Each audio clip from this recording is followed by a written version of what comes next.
Seja bem-vindo ao canal Teologia Aprenda Mais. Eu quero gravar aqui o segundo vídeo aqui de soteriologia, doutrina da salvação, né?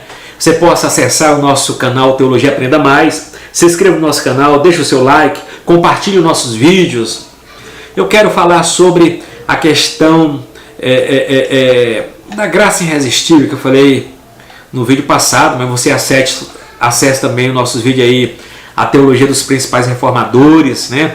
Sobre a questão de predestinação, de eleição, de graça, soberania, bondade e etc, né? A graça irresistível, né? Vamos pensar, pode-se afirmar então que a expressão graça irresistível é tecnicamente imprópria? Parece ser como oxímoron, né? Como bondade cruel. Porque a própria natureza da graça subentende como um dom gratuito e oferecido. Então o presente pode ser aceito ou rejeitado, porque é um presente. Assim acontece mesmo sendo um presente oferecido por um soberano, gracioso, amoroso e pessoal. Sua soberania não será ameaçada ou diminuída se recusarmos o dom gratuito. Esse fato é evidente no Antigo Testamento. O Senhor diz: estendi as mãos todo dia a um povo rebelde. Isaías 65:2. E chamei e não respondeste, falei e não ouviste. Isaías 65:12. Os profetas deixaram claro que quando o povo não acolhia bem as expressões da graça de Deus, nem por isso ficava ameaçada a sua soberania. Estevão fustigava os seus ouvintes, um homem de dura cerviz, incircunciso de coração. E ouvido, vós sempre resistiu ao Espírito Santo, assim vós sois como vossos pais. O discurso de Estevão, no capítulo 7, 51 de Atos. Parece claro que Estevão tinha em vista a resistência da obra do Espírito Santo, que desejava levá-la a Deus. O fato de alguns deles, inclusive Saulo de Tarso, teria crido posteriormente, não serve como evidência em favor da doutrina da graça irresistível.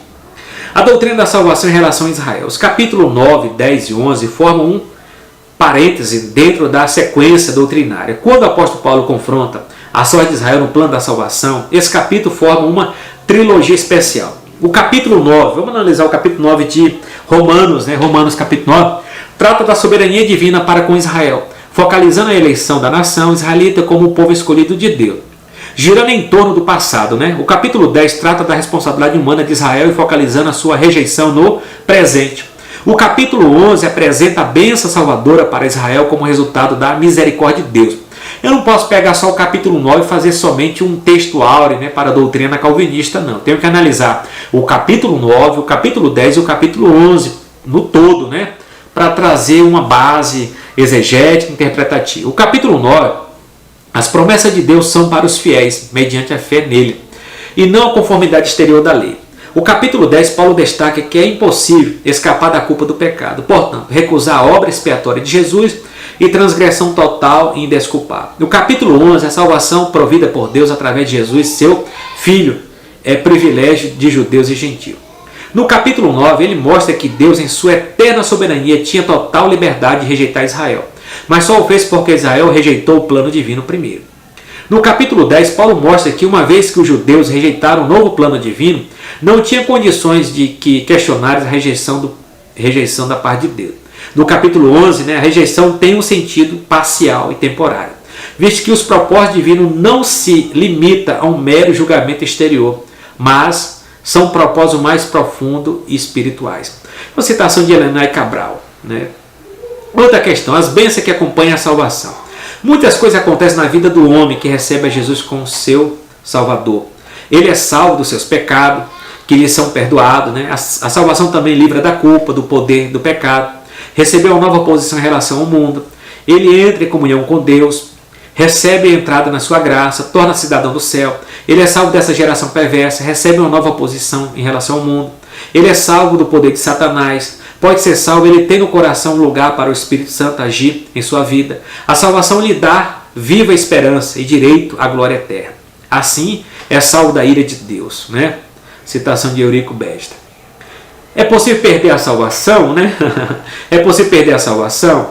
Santo Agostinho, no século V, disse que o crente, em circunstância alguma, poderá perder a salvação. Segundo ele, o crente, uma vez salvo, permanecerá salvo por toda a eternidade. A citação ela é de Santo Agostinho, né?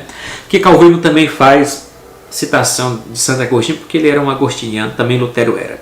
Independente das suas ações ou atitude, essa declaração deu início a um debate doutrinário e teológico que permanece até hoje entre calvinistas e arminianos, dois sistemas teológico e doutrinário que você possa olhar na teologia dos principais reformadores, né?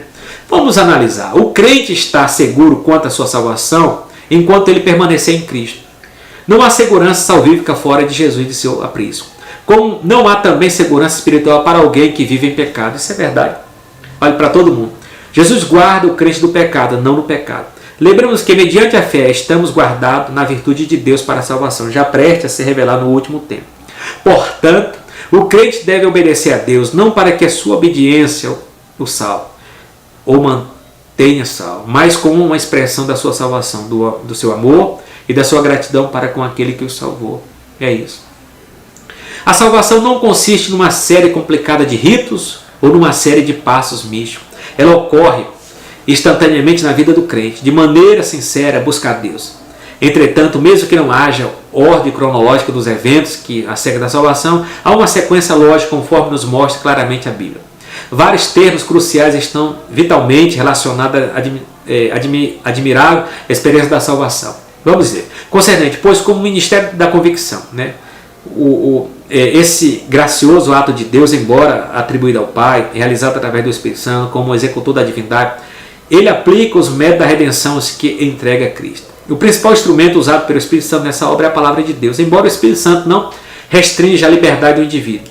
Chama os pecadores a virem a Jesus Cristo. Esse trabalho do Espírito Santo é chamado a doutrina da vocação ou chamamento espiritual. Aplicação pessoal que a gente pode fechar aqui. A única esperança de redenção da humanidade encontra-se no sangue de Jesus Cristo, o Filho de Deus derramado no Calvário. A salvação é recebida através do arrependimento dos pecados diante de Deus e da fé em Jesus Cristo. Outra questão, pela lavagem da regeneração e da renovação do Espírito Santo. O homem justificado pela graça, mediante a fé, torna-se herdeiro de Deus de conformidade com a esperança da vida eterna de Cristo, né? A evidência interior da salvação, o testemunho direto do Espírito Santo. A evidência externa a todos os homens, uma vida de retidão, de verdadeira santidade. Fechamos aqui a questão relacionada à aplicação da salvação, né?